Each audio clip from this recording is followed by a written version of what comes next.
action project.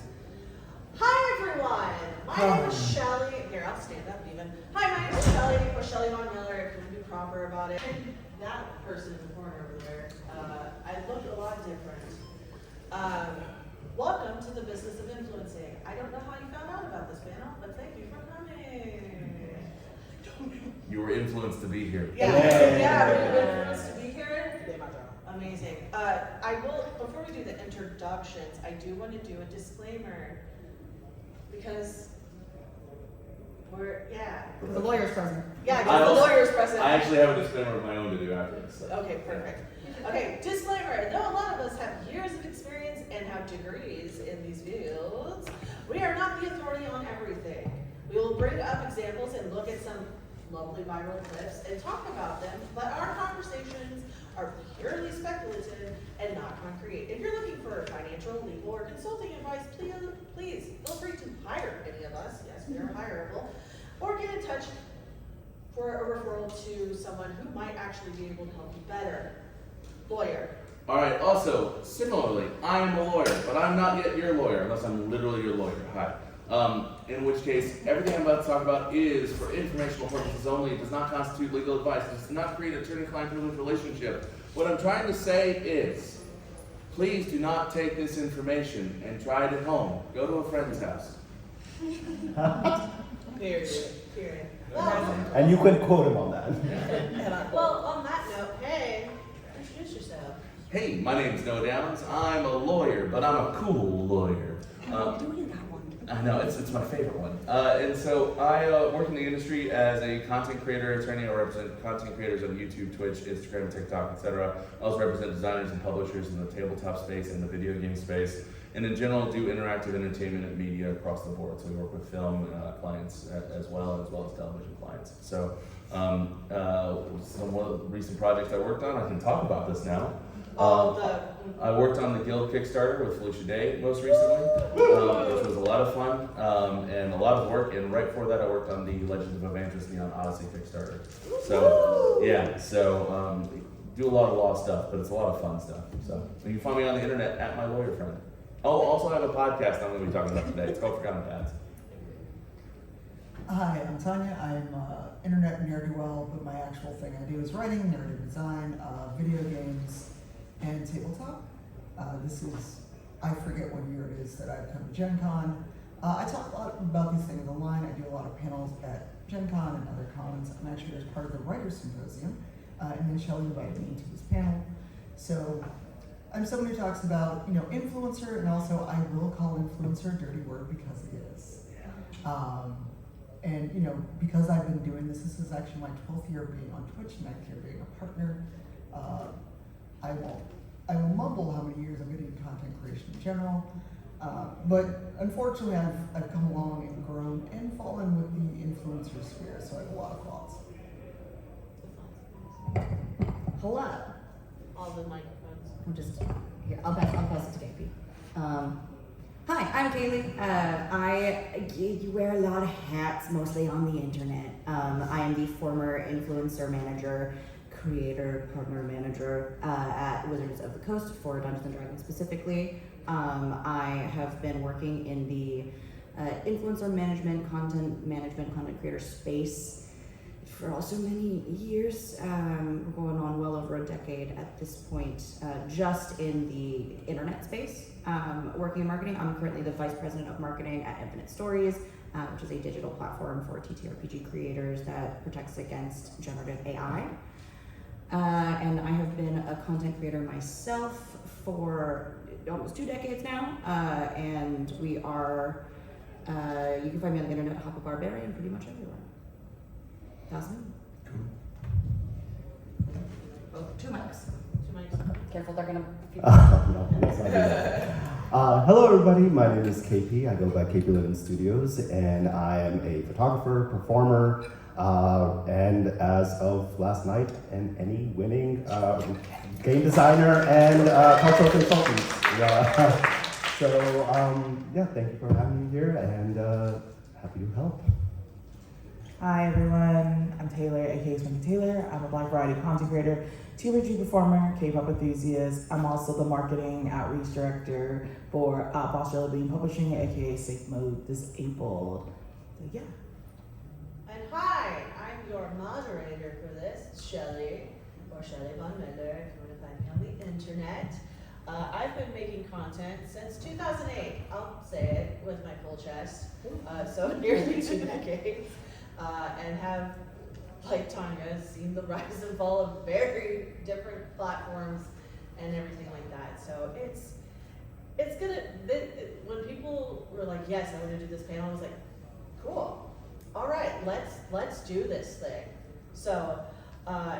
I just want to butt in real quick. I thought you said I'm the moderator. I swear, same. Yes. I'm the moderator. Yeah. Yeah. You should keep that. Actually, I'm gonna keep. I'm the moderator of cats. Anyways, continue. Can we trademark it? Yes. Done. Yeah, the lawyer. The Yeah. lawyer. Yeah. Think about it, your friend. Witnesses. There we go. Thank you. That's not our trademark. See, here's the thing. I will preface this just to let everybody know. If I stop and try look like I'm hurting myself with my brain, it's because I'm trying to think of a word. I have traumatic brain injury from my former life in the military, so don't worry. I'm just casually rebooting my brain. Don't worry. That's why I'm like, I have people to Insert fax machine sound.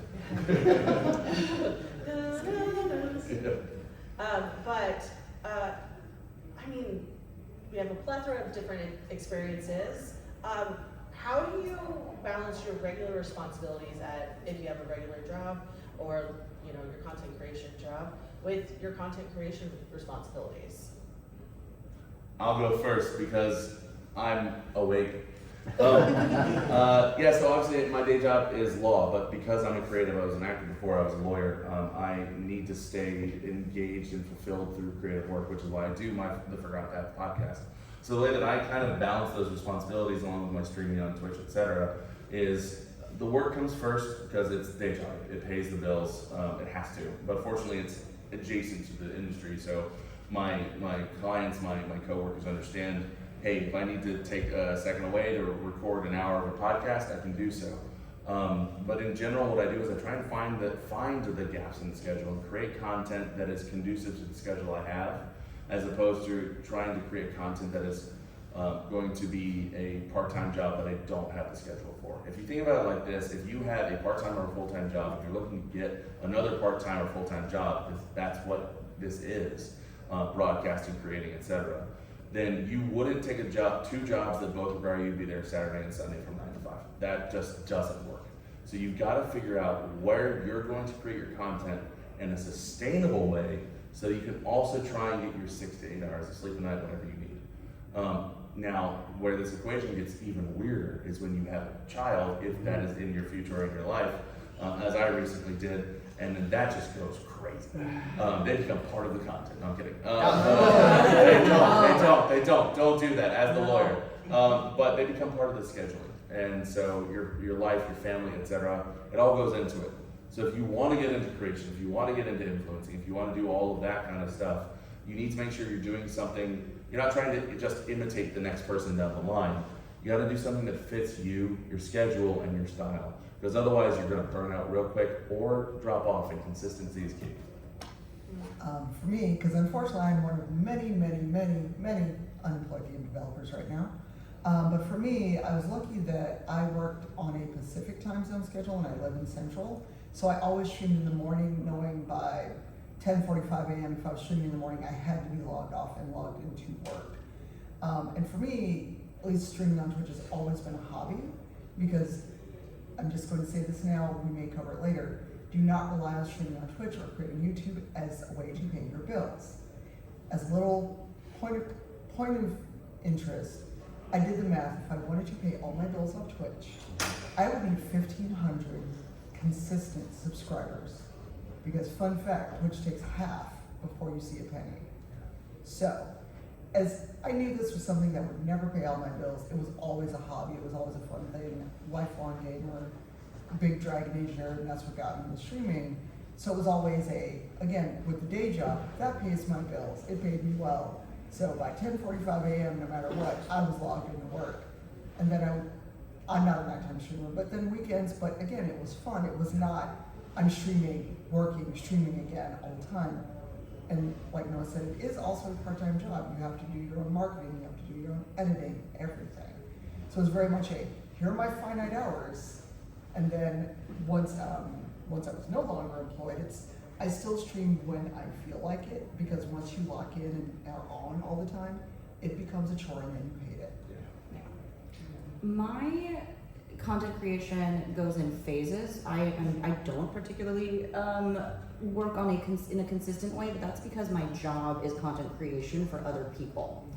And I learned that if I'm doing content creation for other people and also trying to create my own content, I'm burn out and melt and die. Some people need to make their own content when they're making content for other people in order to remain inspired. I learned I wasn't one of those people. So when I am in a phase of dedicated content creation for work that isn't my own brainchild, I don't do personal content creation or influencing, but because a lot of my work is more in scouting for influencers and getting influencers and content creators jobs, I spend that time instead being chronically online, scouting, learning what the trends are, and learning how to throw money at my friends. So there's a different balance there. I mean, they pretty much covered up a lot of this, but I mean, the biggest thing is prioritization. Really sit down and list out what is the important things in your life and how much time you need to put aside for each of those things. If you're trying to make this into a business and into a career in the future, you really need to understand project management, understand time management. In your life, if you have a family, that should be priority. They should always come first. And I think that should be the case regardless of if you're doing, influencer or creative work, or if you're just doing your day job. That's where that burnout comes about, and that's where, because everything affects everything. Your relationships, how those are working, will affect your mental state. It will affect your ability to actually connect with whatever you're trying to do, and poisons that as time goes on. So when you start prioritizing and then you realize, hey, maybe for content creation, I only have 10 minutes a day to do this. That's fine. It's 10 minutes set aside. Maybe you just start small, and then that slowly starts building over time. But don't try to jump into the deep end of the pool thinking you're just going to get things going right off the bat without a plan and without actual understanding of the important things in your life, because that's when things just start falling apart. And when you start doing that, other things will start supporting this vision of yours as well. If you start prioritizing your family, your day job, that will help you support your ability to then create. Like my family, because I set aside that time, they're okay whenever I take out chunks of time to do content creation. I hate the starving artist model. I don't support it. I don't think it's right. Do not listen to anybody who thinks that, you can sacrifice something like that. Taking care of yourself first will feed into your creative work in a positive manner. So that's what you should be prioritizing. So to talk about like my personal content creation journey and stuff, I did a system that I'm just normally used to, which is clocking in and out from a job. I set aside time. I usually work 15 hours a week is what I set for myself to do content creation. That can be either me doing data analyzing on other trends and stuff, recording, editing, making sure I have time off and everything. So that's the system I do. I have a Notion page where I said I started editing at this time, and then I clock out and I calculate my time just to give me some normalcy on that. That's so smart. That's, God. Okay, I'm taking a note. I should do that too. We're all learning today. We're all learning today. No, I have that for my freelance stuff that I do, because I do freelance. To build people, they have like the clock in, clock out method. I think I'm gonna do that from now on and just be like, these are internal hours. Yeah. Damn. We kind of noticed that a lot of people have a lot of hats at the table. How did you realize they're like, how do you balance those hats? Not balance the hats, but like, when do you know what hat to put on and what hat to take off? Outside of like for content creation, not just your job. Yeah, no, go ahead. I mean, it comes as you just start learning as you keep doing it. You start realizing where your gaps are, and as you learn those, you go, oh shoot, if I want this to grow, maybe I need to learn a little more marketing. If I want to understand what trends are, I need to do trend analysis and data analysis. You don't need to go anything to deep extent, and then there will be a point where it's okay to collaborate. It's okay to offload some of those responsibilities to other people. Be it someone who has spare time that is like willing to help, like your family. Like there are times my wife comes in and she has free time and she helps me out, right? And that really, really works. But understanding what your limits are, what your capabilities are, where your interests even lie, because just because you have to do marketing, if you're not good at it, it's not going to help you, it's just going to stress you out. So finding someone else who can maybe jump in to help with that is going to go a long way as well. But it's like one step at a time. Don't think you should do everything all at once. You'll learn along the way. I don't think any of us were good at everything when we first started. I'm definitely not good at a lot of things even now. So yeah. For like knowing when to switch between the like different tiers of expertise, the important thing is you look around and say, okay, does anybody else have a job that they are dedicated to right now? If I'm a producer on set, I'm not talent. I'm not worried about the marketing necessarily. Sometimes you have to wear both of those hats at once, depends on what you're doing. Don't interfere with somebody else's lane, even if you also know how to do that thing. That's a good way to never get asked back to work on a thing. You gotta be a good teammate. You also ask, hey, what am I especially good at? Even if it's, what am I especially good at today? What's my brain gonna do today? And you focus on that hat, if you can. Sometimes you can't. And a lot of the times, being a producer, marketer, influencer, creative, it all ends up being the same hat anyway. It's what, especially when you're a content creator, if you're like a one-man show, which a lot of content creators are, you do all the things all the time for a single project, and make a lot of lists, be as organized as you can to make sure that all those pieces of your brain are activated at some point, and you don't drop a plate that you're spinning. For me, I have to live and die by a Google Calendar and task list. And I also look at what tools are available to help me in places that I do not have the skills. I'm not an artist. I have a passion for design. I may not be good at it, but I know I can make a neat PowerPoint deck. So those things where it's like, I know I'm good at writing, making PowerPoint decks, etc. And if I do a panel, I recruit the people who are on the panel who may have skills that I do not or am not strong in. Is relying on your network and your peers, and also making sure you acknowledge your peers for their marketing skills. I have a friend, their day job is marketing, but they're a very casual creator. But I know if I went to them with a marketing question, they would help me with it. So even if they're not in the content creation space, if you have friends with skills or skill sets that you do not, it's also knowing what you're not good at. A lot of people are afraid to say, I don't know how to do X, I don't know how to do Y. Admitting your flaws is a great thing. I know what I can and cannot do. So being very upfront of, I would like to do a thing, however, I do not have this list of skills. Who do I know that does? And on that note, one thing that a lot of people think that they can do very well that I promise you can't is legal.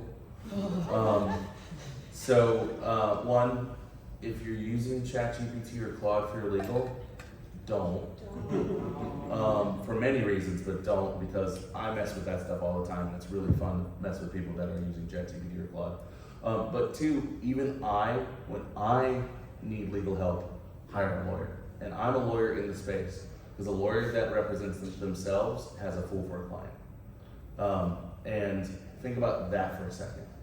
I go out and I hire qualified, competent counsel that can look objectively at the issue. That's incredibly important. Don't try and wear that hat by yourself. In addition, when you're making content, you've got to realize, let's say you're a streamer, or you're a YouTuber, etc., or you're making TikToks, anything like that. The content, the creation of the content is maybe up to half of the job.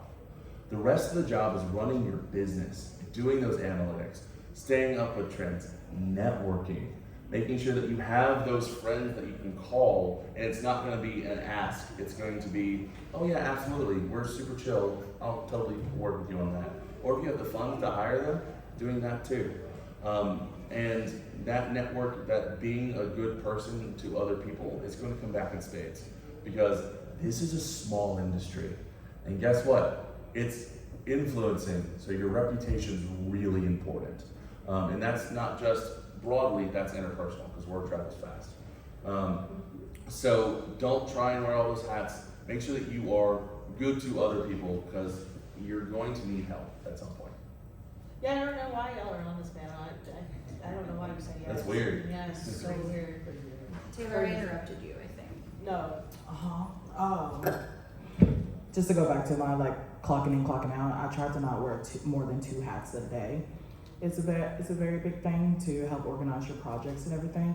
And also, me being a marketing outreach director, I had conversations with my clients to make sure to know exactly what hats I'm supposed to wear in these projects. I can also do project and operational management too, but that's not what I got hired to do. That's somebody else. And then it's learning how to take off that hat to let somebody else do it and focus on your job. Especially if you're not getting paid to do it.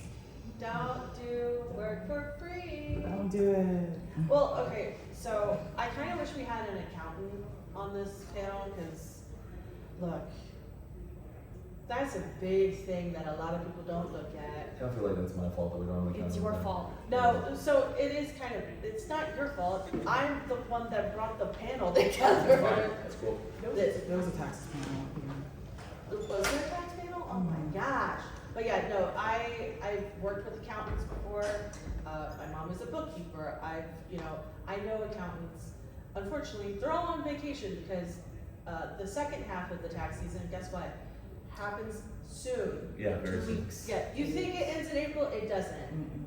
It comes back, because if you have extensions for S Corp, corporations, individual, Or if you got quarterlies. or if you have quarterlies, yeah, and depending on your state and everything like that, it expands. What are some things that you've done as a content creator to make sure you're keeping up with your taxes? I'm gonna dive in on this one. Yes, do Because it. it's law adjacent. Yeah. So first thing you should do, and this is not legal advice, it's legal information, remember that, is make sure that if you are a creator, you at the very least have a separate card, some sort of account, etc. Ideally a separate bank account. Ideally that separate bank account's under an LLC or something similar. That way you can keep track of expenses directly related to the business. And that'll help you when it comes to file taxes, because you don't get money back necessarily, but you can avoid paying so much. One of the number one ways that clients of mine and et cetera is, once you hit a certain level of content creation and revenue, you can actually go from being a self-employed content creator to being an employed content creator by your own company.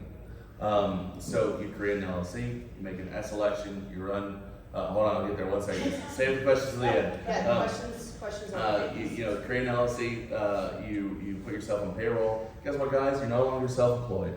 You are employed by a company that you happen to own. So you don't have to pay self-employment tax on that kind of income. Now, the benefit varies by state. Certain states, it's not the best idea to do until you're making like $100,000.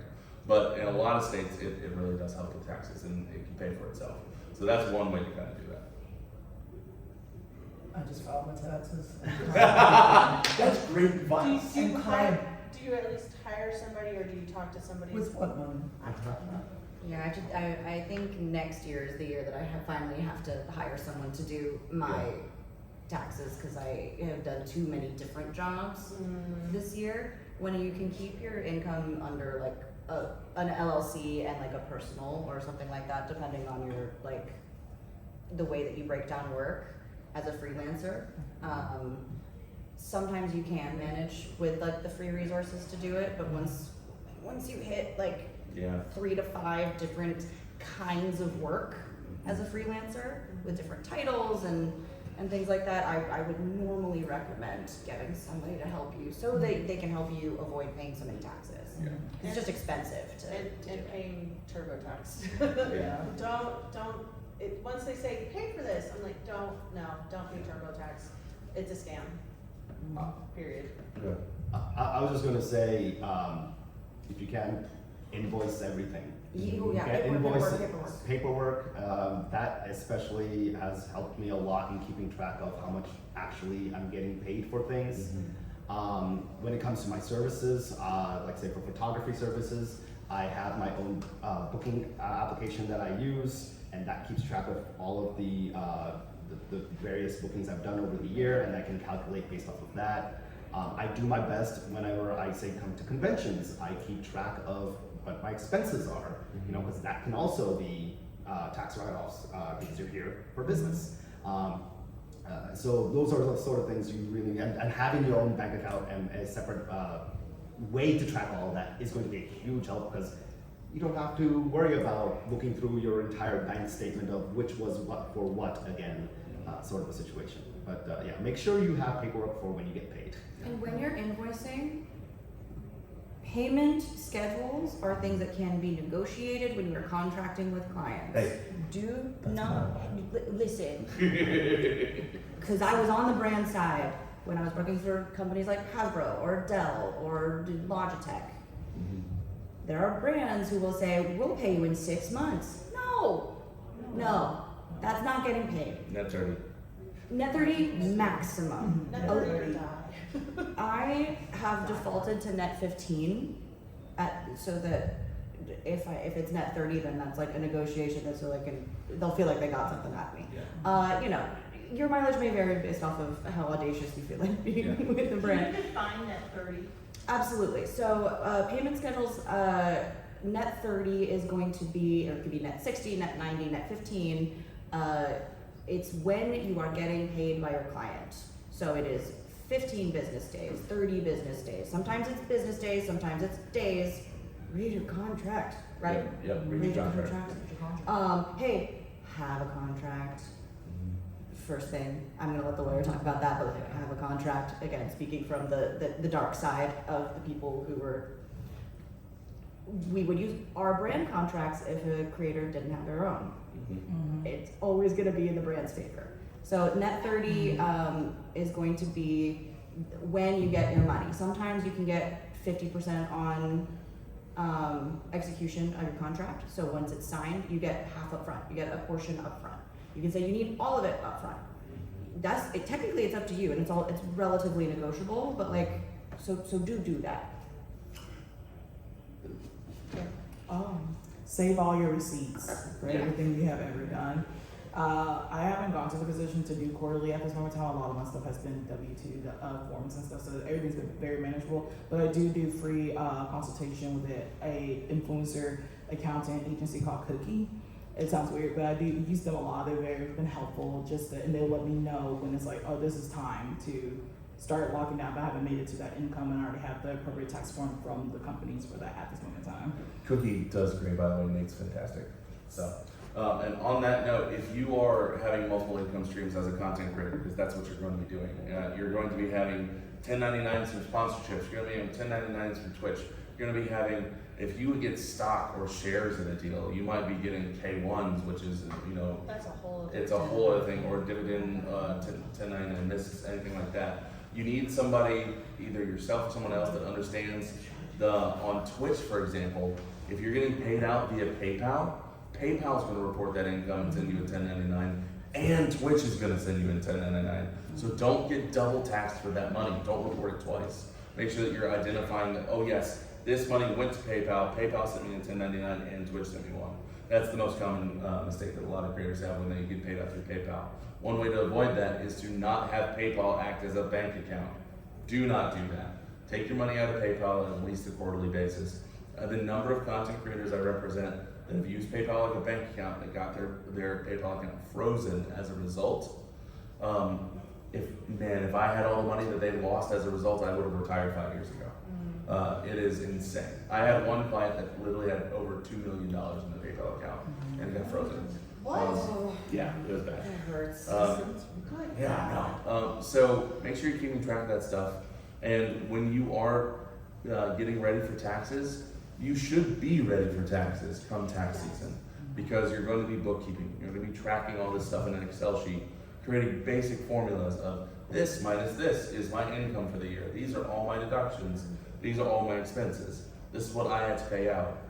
And another neat little trick that you'll never hear on one of these panels is look at, when you're getting into quarter 4, look at your income so far for the year. If you are in terms of your total revenue, and then look at the tax bracket you're expected to file in. If you are close to the next tax bracket, tell your friends and the people that you worked with, hey, listen, I know he's sitting at 15. Why don't we just pay me out on January 1st? That way you don't get kicked up into the wrong tax bracket with just barely hitting that threshold. Or if you are already above that threshold and you have some payments coming in the next year, try and accelerate those so that you get them all under the lower threshold of this year, because you are hopefully going to be growing the following year. On that of getting your paperwork, please have your paperwork ready. As somebody who's worked with an accountant, and people are like, why are we not ready by April 15th or March 15th because of S-Corp work and anything like that? It's because you don't have your paperwork ready. Period, at the end. Just have your paperwork, bring everything that you think is relevant. The accountant and the bookkeepers will sort through it. Yep. We'll tell you what's reliable, we'll give you an estimate. I say, wait, I don't prepare taxes. I just help them prepare taxes by sorting the paperwork. So have your paperwork ready. If you have a question, don't be afraid to ask. Because guess what? If you don't ask the question and you're in delinquency, or if you're like, why am I paying $20,000 to the IRS? Because you didn't ask the question. You didn't provide the proper paperwork. And now we're scrambling and you have to do an extension. And now if you are getting a return or you do owe something, you have to make quarterly payments up to the time that you pay in October or September. So that is just based, this is just based on observation for working for an accountant. That's it. Yeah. And that's on freelancing. Hey. So, I mean, we've mentioned some tools. What are some tools that y'all use to make sure that you use for the back end, for like the business part of it, but also for the things that you use to make the content? I record my podcast on StreamYard because it's incredible as a platform. It'll record separate audio tracks if you're creating like an audio style podcast, and separate video tracks as well. So your editor, maybe yourself, but if you have a friend editing, you can take all of that and put it together.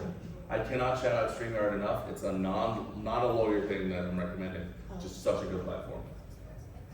It is a pro StreamYard is like an $800 annual fee. I don't pay that. I pay for the free one. So you can do some special things with it, but you don't need to. Don't really take a look at what you're getting for the paid versions, because a lot of the times you might not need them. Yeah. Or get a company to pay for them. Exactly. For analytics tools, I use Metricool. It's also a good programming tool. They started putting a lot of AI stuff in it, but it is still technically avoidable. So thus far, I have been able to avoid needing to allow AI to be incorporated in the scheduling, the content creation, and the analytics. I find those analytics very helpful. And I find Bitly really helpful for link tracking if you're not using the Google website specific tracking. It's a lot more intuitive in my opinion, but I could just be a little dumb. And Trend Talk is a really good one for me. It specifically tracks TikTok trends domestically and internationally. Audios, like video formats and templates. There is a free and a paid version for those as well. I find a lot of use from the paid version. I don't remember it being very expensive. So those are some of my favorite tools. For Twitch, I just use their own analytics dashboard Mm-hmm. because you can go as far as seeing where do people come from, where do they live, You know, am I an early morning US streamer that's actually getting more of a European, UK audience? You can go really deep into their analytics now, not so when they first started. I also look at Sully now, you know, Instagram, every platform has their own analytics. Your access to it and ability to get into the weeds with it may differ depending on like your level of use and things like that if you're paying for it.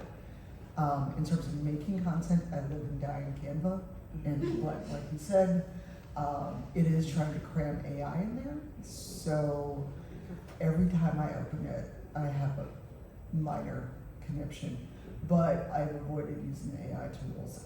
Adobe, although if I could ask one more time to summarize a one paragraph thing, I would, yeah. Look, I know that I'm not the brightest bulb some days, but come on. I think you are. Yeah, and then, I don't know if we're gonna actually get to this question, but one tool that's actually good, even though I've been doing this for 12 years, Create with Purpose, a new book, and the tab here is on a page that is the toddler question of why. Yes. Why is it you wanna do any of this? So if none of you are yet creating content, it's Create with Purpose by John Brentz, Jonbrence. And the toddler question is something that I still go back and ask myself, why am I doing this? Why do I continue to do this? And Goldie Chan has a great book, Marketing, Self-Marketing for Introverts. That may not be the right title. So those are two books I would actually say, don't be afraid of books, they're your friends. And you know, there are people who do panels like this all the time. Go find those panels on YouTube. Talk to your peers. Because a lot of people are so busy trying to be a top dog or afraid other people will steal from them or not be a collaborator. Go talk to the people doing the thing you want to go do. That is your best bet, especially if you're able to go to TwitchCon, able to go to PAX, come to panels like this and ask good questions, which are later, not now, and take notes. Think about why you want to do this, because content creation, while it is fun, mostly, it is not a get-rich-quick scheme. A lot of people seem to think that. And to be honest, a lot of us won't be able to pay our bills just from content creation. Yeah, I'm that person on the panel. Go ahead. I have a segue from that after you go. I was gonna say, make sure you always have like a beacons or a link tree link, so you can keep track of your links being clicked metrics. Because a lot of like sponsors, influencer marketing directors are looking at how many times like somebody click on your link, and make sure when you do these collaborations with brands and stuff, make sure you have your own personal referral links, so they can keep track of your data to know like how much of your community is benefiting their company. Another tool, which is not, I don't know if you would call it a tool, I have fake accounts on all social media. So, and you don't like on them, you don't comment on them, you use it just to, you use it to do data analytics and research on, if I made a TikTok today, what are people gonna see first on a For You page? So doing all that. And if you accidentally like and comment on it, just delete it and make another one. I deleted mine 50 times. You had a segue. Yeah, I was gonna say from the segue. One, John Brentz knows what they're talking about. John is former Twitch, was there for an incredible amount of time, and is now taking their skills elsewhere. Before that, they were at. They co-created Sky9. Yeah. They were part of YouTube becoming YouTube. YouTube becoming YouTube, yeah, exactly. But to also add to the dream killer side of this panel, it's if your purpose is to become rich and famous, you will fail. And I'm not gonna pull that punch. Everybody in this room, if all of you, how many of you stream? Cool. How many of you post to TikTok or Instagram? How many of you are trying to get into the business of content creation or influencing, so to speak? Okay. You have to know why you're doing it. And it has to be a personal driven reason. A dear friend of mine who has said this on many panels, so I feel very comfortable repeating it because he's not here and he's angry. His name is McLaffy Taffy. I don't know them. That's what I. Yeah, well, he's working the Wizards building right now, the Wizards Tower. But Taffy just retired December 31st, 2025, after 12 years in content creation. He was a Machinima Respawn director. He was a Twitch partner for 10 years. He, made $250,000 for 4 years straight around COVID and beyond. And then it hit the wall. He would come up on this panel if you were here, and he would tell you that look to your left, look to your right, all three of you won't make it. And that might be true. I've worked with thousands of content creators in my career, and the ones that make it are the ones that are doing it for the love of what they do, as opposed to the love of trying to make this a career. Yeah. Because you could have the best content in the entire world, and if the wrong person doesn't see it on TikTok while they're pooping, you're never gonna make it. So know your why, and if that why is money and fame, this ain't for you. Do something else. Yeah. And that is probably the best advice I can give you up here. So. Yeah, as somebody who's been making content since 2008, I only started getting really paid in 2024. Yeah. I got my first 1099 from Twitch in 2024, and it's because they hired me for the drag showcase and gave me money and flew me out. So that, like, expectations. Yeah. Not everyone's, I don't like this man, but not everyone's a Mr. Beast. Not everyone is a Logan Paul. Thank goodness. And don't try to replicate them. They have a team behind them now. They're a multi-million-dollar thing that they got in when YouTube was small and TikTok was small and whatever else they're on is small, and we're able to feed off that. Yeah. Unfortunately, social media, a lot of platforms that are coming out today will not be here next year. The ones that stay around, it's because of content creators who are able to get in on the ground floor and build it up themselves, and then they get kicked to the curb because that platform does not care. Yeah. Period, the end. I was also going to say, the best tool is, especially when you guys are starting out, is the free one or the cheapest one. Yes. Okay? You don't need the fancy equipment. You don't need the fancy software. You just start with something. Hell, if you're doing just your cell phone and the TikTok app or the Instagram reel, and you just babble your mind out into the world, and they have editing opportunities within that to cut up and make it a little more professional. I sometimes just use the memo app on here to just do the recordings if I just need some voice stuff. It's seriously, you have the tools already in your hand, on your computer, on your phone. I, as a professional photographer, because I've been entrenched in the system for so long, have to use Adobe because all of my tools and everything are in there for Photoshop and for Lightroom. But there's so many amazing free software out there or non-subscription based software out there that you can do within your budget. And then as you grow, as your needs change, then consider, oh, okay, the tool I'm using doesn't cover all the things I need to do. What's the next step? And then you build up to that next step as you progress. But do not jump in and buy the most fancy things. Honestly, that goes as a camera. Like synonym or metaphor I like to give is, you can have the most professional kitchen in the world, but if you put an amateur chef in it, it's gonna make shit. Yeah. But then if you have a master chef making something on a campfire, you're gonna have a feast. So it's about skill set, it's about learning your tool the best you can, and then only progressing when you need to. On the free tool thing, if you want something that isn't Adobe, for video editing, DaVinci Resolve. Yes. You do not have to pay for the top tier. Guess what the top thing gets you? It gets you cloud and a way to do captions. There are ways to do auto captions elsewhere. You can do it in TikTok natively. I use DaVinci Resolve for everything because it's free. It's also cinema quality, so you're It's getting also- really, yeah. really good Yeah. software. Yeah, it's great software. For an alternative to, because I freaking hate Adobe with my whole heart, Foxit for the PDF reader. You don't have to pay to use it. There are some things they have a subscription. You don't have to do that. You said StreamYard earlier. I use Riverside. It's Also fantastic. Also fantastic. They have AI tools attached to it. You don't have to use them. I export everything and do it in DaVinci Resolve. It is expensive though, because the free one will get you a little bit. It will only get you a few hours of like internal. I'm doing it. Storage. Thank you. Thank you so much. Internal storage and how many things you can put on your calendar. I pay for now the lowest tier.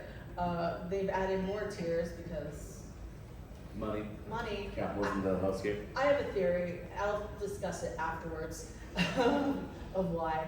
But yeah. And then for podcasting, if you're looking at your analytics for podcasting, because I also have a podcast, if you go through Spotify, they have analytics. Yeah. And Spotify for creators is free. Yeah. So do that because paying for podcast hosting is expensive. Yeah. People don't realize that. They're like, oh, I could just up. If you're just going to put it on YouTube, yes. If you're wanting to everywhere, use Spotify for creators. Use the hell out of Spotify creators because it's free and it will dump it everywhere. It will dump it on Apple. It will dump it on Pocket Cast. It will dump it on every little thing that everyone wants to listen to that they don't want to contribute to Spotify. So. Yeah. One other thing, for my podcast, we actually record on Zoom. So Zoom's not free, but honestly, in terms of a business expense, It's great. it's great because when you're doing audio or when you're recording, like you said, I get separate audio, separate video, and then I get a merged MP3, which I can then just edit if there's no issues and I don't have to align everything. That's the same with Riverside. Riverside is a business expense for me. So if you are thinking of like certain things like, oh, I wonder if this would be a business expense, one, ask an accountant, and two, just keep the receipt on just in case, and they'll again sort through it later. So in the content creation space, we've seen it a couple of times where corporations will go into people's, comments whenever something goes viral and they're using their product. And they're like, hey, I like this stuff, and let's talk. That's a whole other conversation. But they reuse that content or try to emulate it on their own, platforms. How does in the content creation space, how does copyright work? Sounds like a job for a lawyer. And a brand representative. Yeah. So copyright law. Who knows copyright law? Huh? Liars. You know a little bit because I taught you. So copyright law, basically anything that is fixed in a tangible medium of expression. Basically, I draw a smiley face on a Post-it note. It's fixed on the Post-it note, tangible medium of expression. It's an expressive, creative thing that I've created. That smiley face, I have a copyrightable interest in it. It is awesome. I'm going to put on t-shirts, as long as it doesn't look exactly like somebody else's smiley face because I created derivative work. That is something, copyright forms when you create the product. You register a copyright when you want to sue somebody or protect the product. So you have a copyrightable interest in something that allows you to submit DMCAs, et cetera, from creation. And that vests, meaning it is owned by the author of the work as a default. If you're an employee and you're creating it within the scope of your employment, then it belongs, you are still the author, but then it immediately is owned by your employer. However, 1099 contractors, et cetera, your emote artists, your designers, your writers, et cetera, if you're hiring them or you're doing them yourselves, whoever creates it owns it. Meaning, if you post content and a brand says, oh man, I love this content, and then they white label or paid media boost that content, then they are infringing on your copyright. They are using your work and making a derivative of your work without your express written consent. Now, that doesn't apply to Instagram if you're posting on Instagram. The platform that you're posting it to has a right to use your content because even though it is a free tool, you are the product. And so they will have the right to do that. Unfortunately, Meta owns our souls at this point. But if a brand that is unaffiliated takes it, or a brand that is affiliated but doesn't have a contract or a sub-license takes it, then you have a right to that content and you can prevent them from doing that. Copyright is incredibly important for content creators because it is what you do. It contains your name, image, and likeness, and it is how you make your money. So you need to make sure that you do defend it. You're not being an asshole if you defend your content. So make sure that you know, one, who is using your content, what rights you've licensed out to it, and two, if you are going to license your content through a sponsorship, activation, similar to that, have a contract, because contracts save friendships. Repeat after me.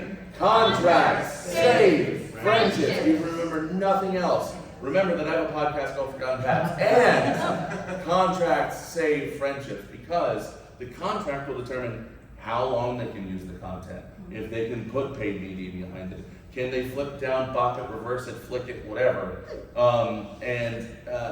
If they're getting those rights, they should be paying for those rights. So make sure that you know that you are, no matter where you are in your career, valuable, and you should be treated as such. You will, at certain points, take opportunities because the value comes from the association, but we do not work for free 99, and we do not work for exposure bucks unless you are very intentional about it. Yeah. So contracts save friendships, and you own it, your content. Let's talk about white labeling and Yeah. UGC, user-generated content, for a second, because I want to define what those things Go for it. are. And I'm going to need your help from a legal standpoint Oh, I because got I you. know it. Because I know it from a brand standpoint. And listen, you are not going to be lucky most of the time to have a content creator as the influencer manager. No. I expressly in all of my contracts, when I am pitching creators to a brand, I tell my whoever is paying me money at the time that if this is the posted rate or if this is the budget that I have, what is my additional budget for white labeling or us licensing their likeness and their creative content? And what is my budget for if we are putting, that's just for organic, if we're sharing it organically on our own channels, our socials, our website, whatever. Yeah. If I am putting ad spend behind it, if it's a Google ad, it's a YouTube ad, it's a Meta ad, whatever, that should technically cost more because suddenly you've made me a commercial that is going to earn my brand money. So then I have to then remind the powers that be that these things cost money. Most influencer managers aren't content creators, so they're not doing that. So you have to. Yeah. So for white labeling isn't just isn't a brand like resharing or stitching or using the internal platform tools to repost, right? That would be them downloading your video and posting it natively to their platforms like it's theirs. Yeah. That would be considered a white label, Yeah, right? it's a white label. And then paid media is when you go in and you authorize a brand, or the brand does it on their own if they're real bad people, to pay to boost. We've all seen pay to boost on the platforms. Boosting it, the reason why you as a content creator need to be paid more for boosting and share in paid media, as we call it, is because you will become the insufferable, unskippable ad. And that will dilute your brand. You'll be forever associated with that stuff until you break through that zeitgeist and are able to rebrand. It is effectively being typecast as the guy that endorsed G Fuel and G Fuel boosted it. And you don't want that because they allegedly have lead in the product. So. Allegedly. And if they then cut up your video, they download it and say, I think product is great.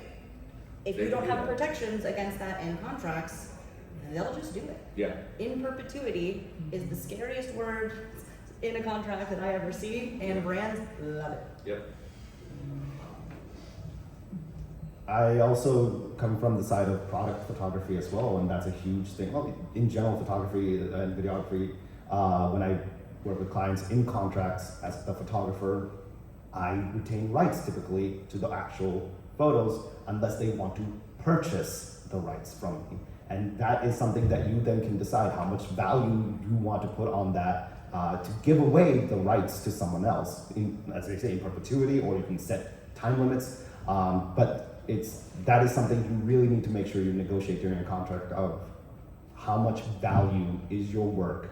And if you're willing to sell that, make sure you're getting paid for it so that you don't have to worry about later on and have regrets of, oh gosh, I gave it away for pennies and now it's like it's the face of a brand essentially at this point, or something along those lines, right? So that is something you need to really, really understand is what is your value? How do you value yourself? How do you value your time, your creativity, your future as well? Because hey, this can help pay for a few months of rent, a few months of your life, or can it pay for a few years of that, right? So Be a sellout, but Yeah. not a cheap one, you know? Yeah. pay yourself, please. Oh, sorry. Yeah, that's it. Something else that I do, because I do a lot of pitch decks for myself when I'm talking to brands and stuff, I watermark a lot of the work I do on there, because I do most of the work already to just show what I can do for them, but I just like put my own little label on like any videos or any like overlays or something I design, just in case, just to protect myself. Yeah, be really wary of brands that are like, so what are your ideas? Not for free? Not for free? What are your ideas? That's what contracts for, like a non-disclosure agreement and a non-use agreement. Yep. Oh, I thought you had something. Oh no, that was the thing. Well, okay. When do you bring a non-disclosure agreement out? Well, Oh. now let's talk about that. Yeah. Non-disclosure. So NDAs are your handshake in this industry. If you are going past the point of having drinks with or coffee with a brand, either they or you will send an NDA, a non-disclosure agreement. If typically you'll see an NDA come from the brand, it'll be hopefully a mutual NDA, an So MNDA. it should be an MNDA. If it is not an MNDA, meaning it's not a mutual NDA, then make sure it is, because if they're going to share ideas with you, you're going to share ideas with them. You want to make sure that that's protected both ways. And so an NDA is an important thing. It is a very formal thing. So you make sure you kind of read the room on whether or not you progress to that stage. That stage is you're talking business, you're talking numbers, you're saying, hey, we're going to have a business discussion about what is next in this relationship. It's more than just flirting, so to speak. It is the first date. Was it before or after you shared your main idea? Before. Before. Absolutely. That's when I'm like, okay, I want to sit down and have coffee. Yeah. So typically the way they do it, so for example, using the podcast as an example, I would go to a brand and say, hey, I got this idea for a podcast. I'm going to be doing this. I'm looking for sponsors. Your sponsorship would be unique for me because I have a unique approach to my podcast. Before I share that, I'd love to, get an MNDA in place so that you feel comfortable talking to me about your future initiatives, and I feel comfortable talking to you about where I'm going with, just to make sure that we're both protected. So. On that note, for those who don't have a lawyer on retainer, because we're broke, what are some places that you've seen proper paperwork that could be used Great question. for influencers who are like, well, I want to make sure I have a contract in place, or Right. I have an NDA set up that has, your rates or your, pay by time and everything. Before I like answer the question, I need to know, are you going to post this to YouTube? that. Yes. Good. Oh, here we go. Yes. Don't use LegalZoom. Oh. Don't use Rocket Lawyer. They fucking suck. Sue me. I dare you. LegalZoom and Rocket Lawyer suck. They have a bunch of forms that are not typically going to be adjusted to your particular jurisdiction. We have different state laws, we have different federal laws, we have different county laws. And then what they'll do is they will hand you a document that might not be right for your situation, and you might use it and get 10 people to sign it, and all of a sudden you're in a problem because you have to completely get everything re-signed, or it has said something that is not legal in your jurisdiction. And so don't use any of those. Similarly, do not use Claude or ChatGPT or similar AI products. Kailey can talk more about that, but they're bad for the environment and for you. However, some places you can get free resources. We have trade organizations such as GAMA, the Game Manufacturers Association, or the TGDA, or the VGBA, the Video Game Bar Association, and we have resources out there for people who are unable to afford a lawyer full-time and can potentially get some basic consulter advice. Also, many lawyers do free consults where we'll go through and say like, hey, if it's a good lawyer, we'll say, I'll be honest, you probably don't need this just yet. Or, yes, I understand where you're coming from. I understand your financial situation. Let me see if I can do something to help you out on this. Most of the lawyers in this space are approachable. If you're looking for an attorney referral, one, I'm a lawyer, I work in the space, but this is not an ad.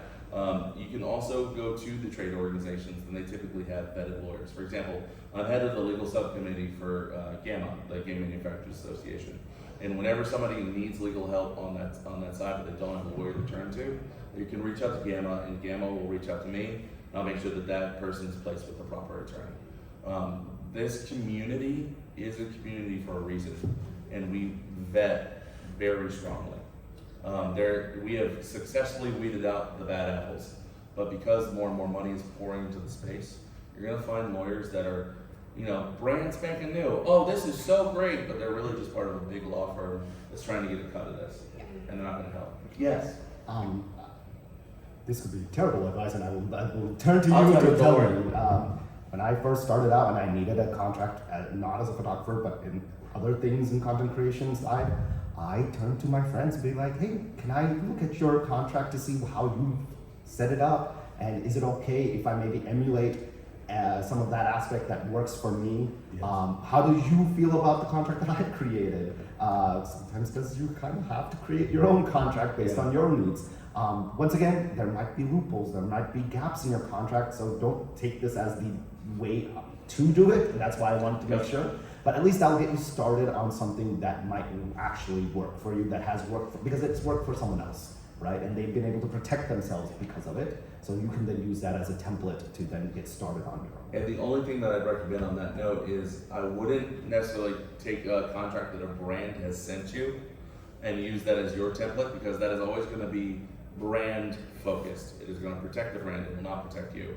So you will be sending out a contract that does not protect you, and that's not good. And you also want to make sure your friends, if they do that, and have permission to share that contract.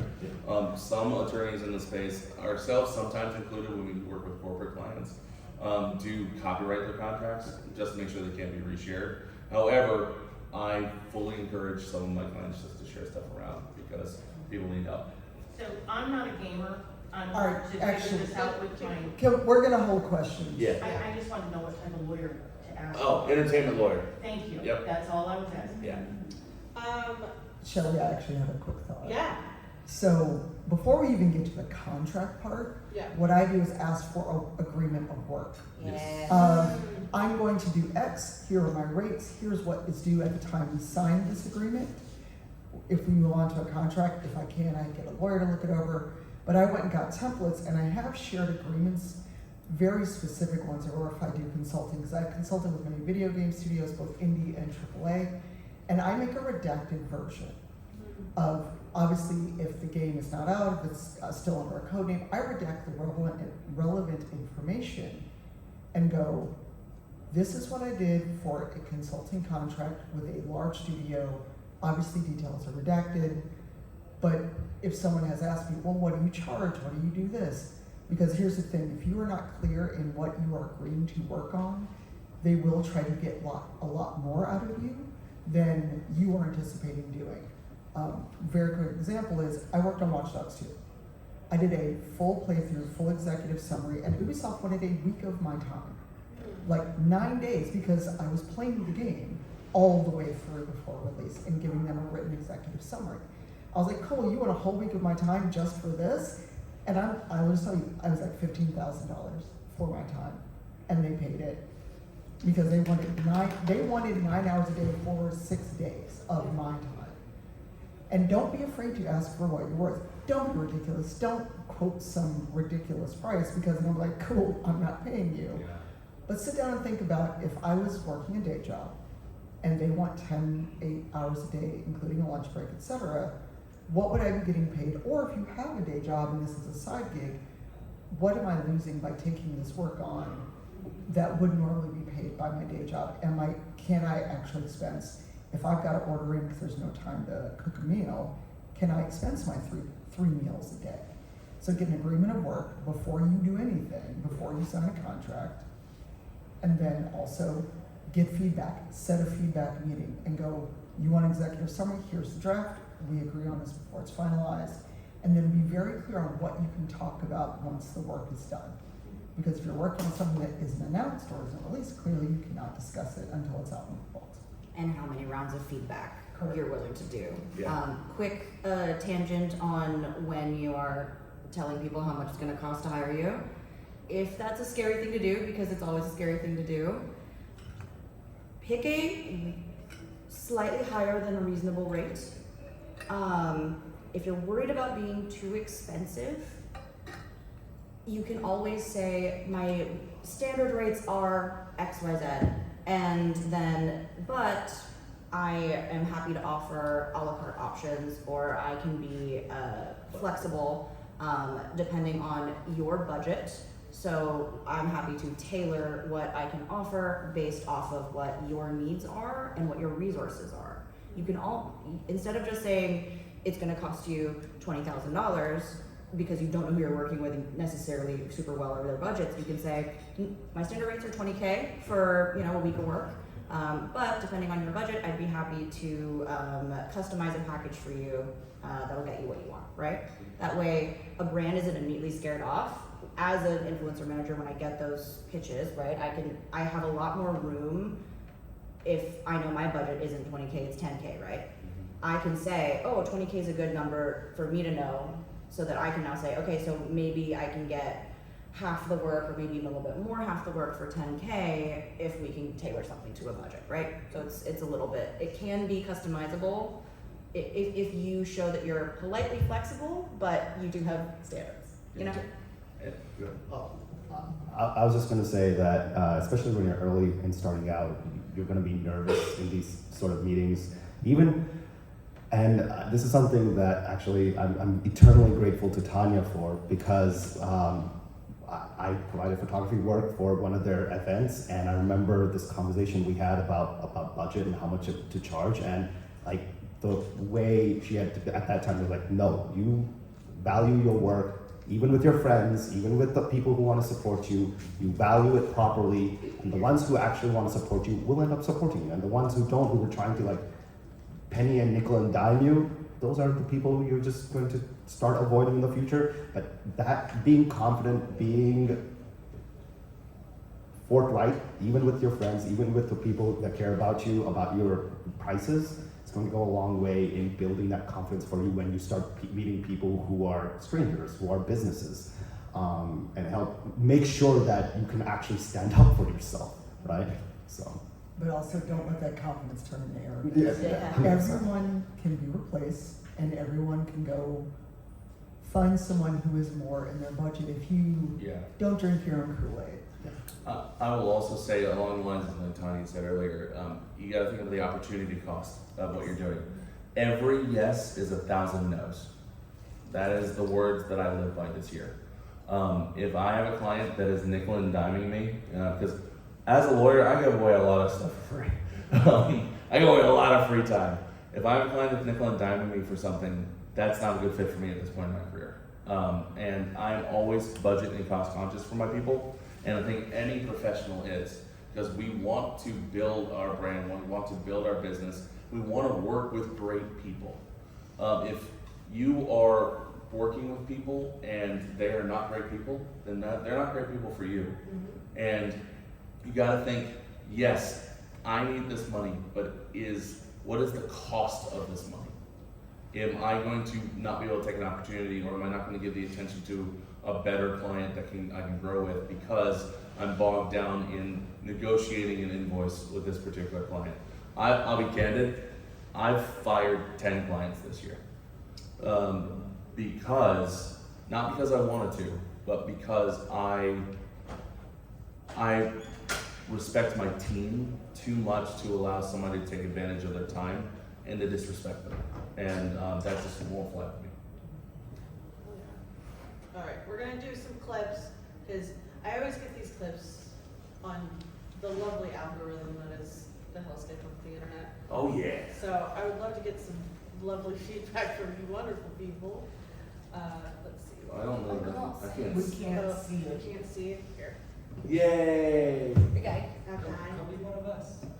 Oh yeah, you know what? I'm gonna stand up real quick and just So do I this. am officially unniched on purpose, which is the opposite of what every content strategist tells you to do, but here is the strategy that I am using to still grow and stay monetizable without boxing myself into a niche. So this is actually part 3 of me documenting how I'm getting from 5K to 10K a month in consistent brand deals. Now, here is what I've figured out. The topics that you talk about, they don't have to live in the same niche, but they do need to share a through line, one sentence that ties everything you post together, no matter what the topic is. Mine is, I build a sustainable, creative business online through strategic content, and I am showing you how. When I post day in the life content, that's me showing you how. When I teach you content strategy, that's the strategic content part. When I talk about working 15 hours a week as a toddler mom while still making a full-time income, that's the sustainable part. So every bucket of content connects back to that one sentence, and that is what makes a brand land on my page and go, oh, I see exactly where I fit in here. So I want you to now pick 3 to 5 topics that you want to talk about, and then find the one sentence that connects all of them. Drop yours in the comments, and I know. That's still a niche. That's still a niche. I hate clickbait. It works, but I'm So- mad. So let's talk about, this is basically a bait and switch of saying how to unniche yourself. For those who have been in for a while and seen the differences of everything, let's break this down as both, like, we have some brand people, we have content creators, we have, lawyers, consultants. Tear it apart. I don't care. Just I love the Okay, you talked a lot, I'm gonna yell at you. I'm not talking right now. Taylor, you have the most relevant and up to date knowledge on this stuff. Yeah, You're the expert. that's the Gen Z cuts I like to see now. oh, I do want to say that is some AI cutting right there. That's AI That- cutting. how they're editing with AI.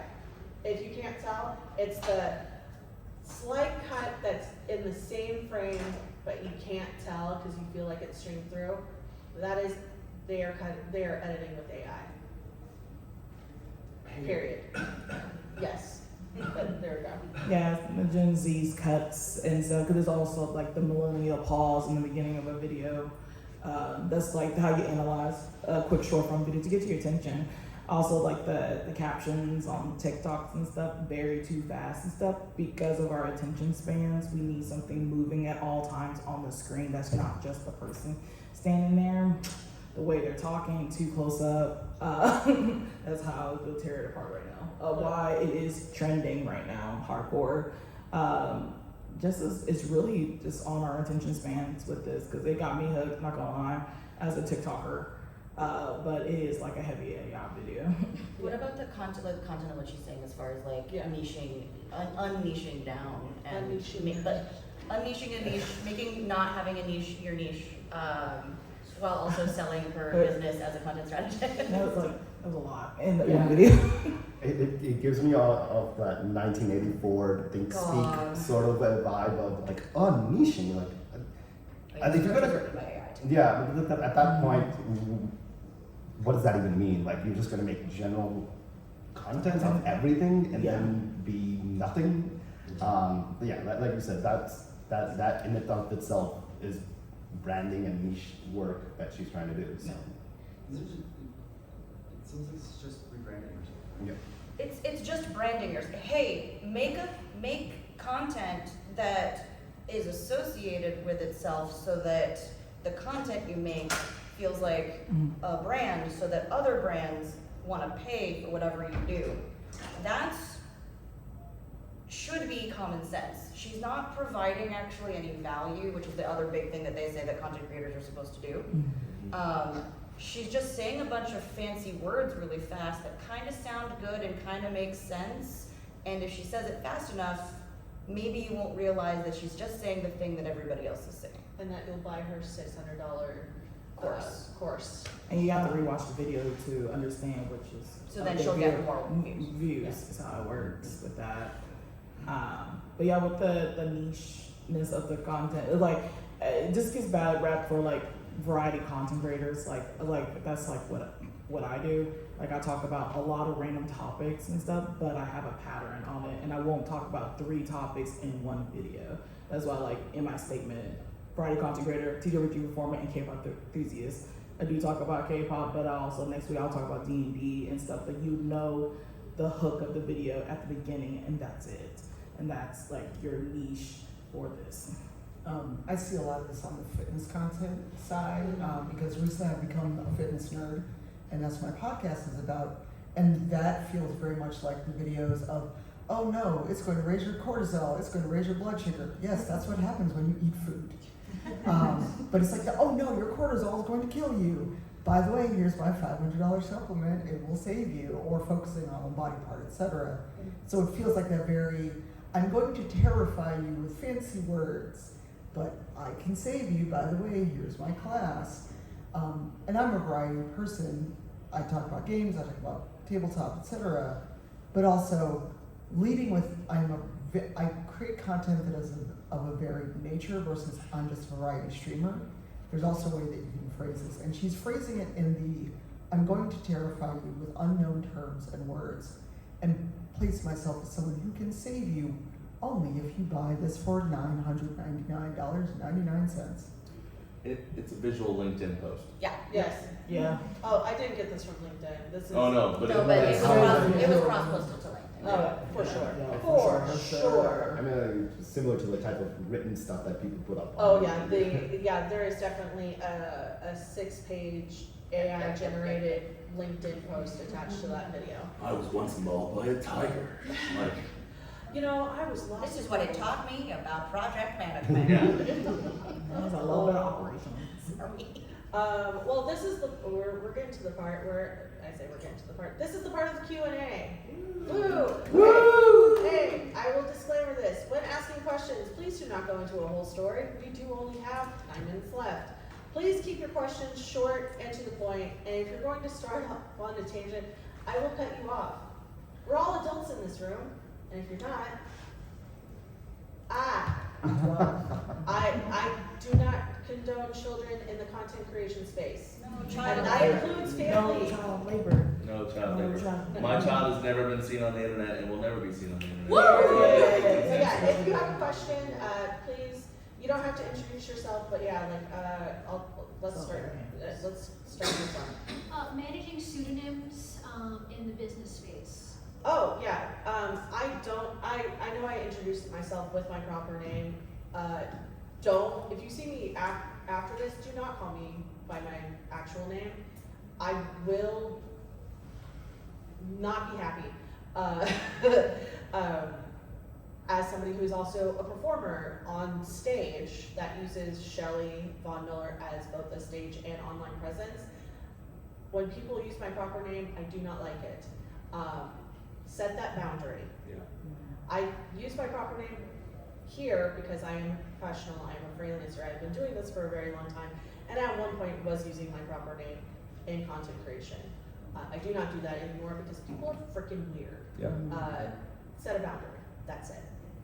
Also, when you can at a conference, put your online handle, something like that. If you go to things like PAX, no name is on the badge anyway. Like here, my proper name obviously is on my badge.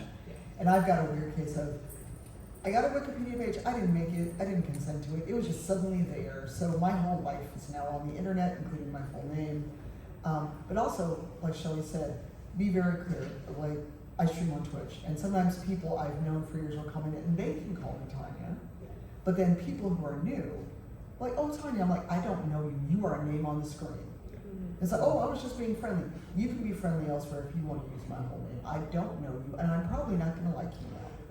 And part of the reason that you want to make sure that you are setting your boundaries, like, do you want to use your proper name? Do you want to use a pseudonym, etc., is because once your name is on the internet, it's out there, and you can't get rid of it at all. One of the number one things that I end up doing for my clients is scrubbing. And it might seem harmless now, but your name is tied to your records, and your records are on the internet, and people can pay money for them. And those people might not want to be very kind to you. this was really driven home during the this is kind of tough to talk about during the Twitch Do Better movement and the hate rates that were hitting BIPOC creators, and one of my clients got a cremation kit sent to her home. Yeah, and so it was kind of disastrous.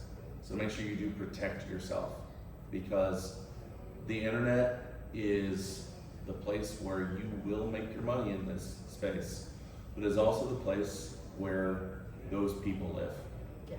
And you share the pool with them, so you gotta be careful. I was gonna the last thing I wanted to say about that is that for me, it also gives me context on how someone knows me or through what someone knows me. So like, say my legal name, only my family members or prior to outside of my content creation circle, they know me by my legal name. That's because, say my day job. But anytime someone approaches me as KP, okay, you know me through my content creation, my photography, anytime I did streaming or performance work, that's how I can now contextualize the kind of conversation I'm going to have with you. Anytime that crossover happens, I get really weirded out, because that's like, even if my wife tries to call me KP, I'm like, you don't know. No, that's not, that is not right. So, just like.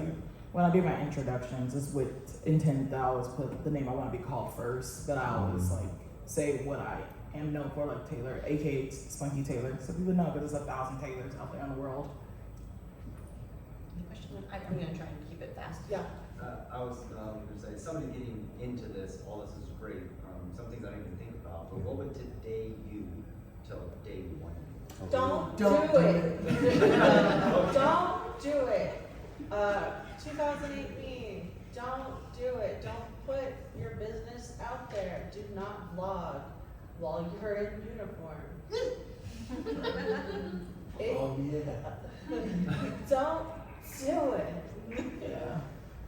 If you do it for fun, don't try to make it into a business unless it actually really is looking like it's a viable business.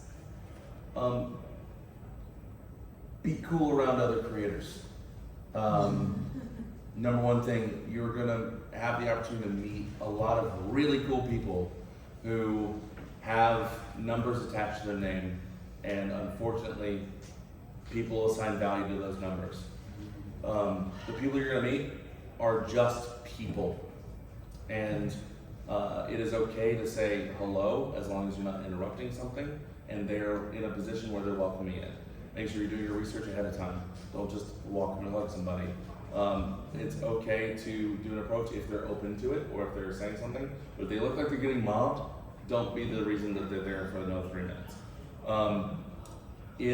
People are much more likely to want to interact with you, collaborate with you, and become your friend if you treat them like a person as opposed to a 5.2 million follower creator. And that is some of the best advice you can get. If you want to get into the business of influencing, then you gotta remember that you are also there. And so if you're gonna be in the room, you're gonna act like you've been there before. And one very quick thing, because people can be terrible if you pass me, it's like whisper networking is the devil, and ask questions. Do not believe uncritically, because I've seen so many people ruined and driven out where one person, the right person with enough power, didn't like them, and now they're gone from the space. Yes.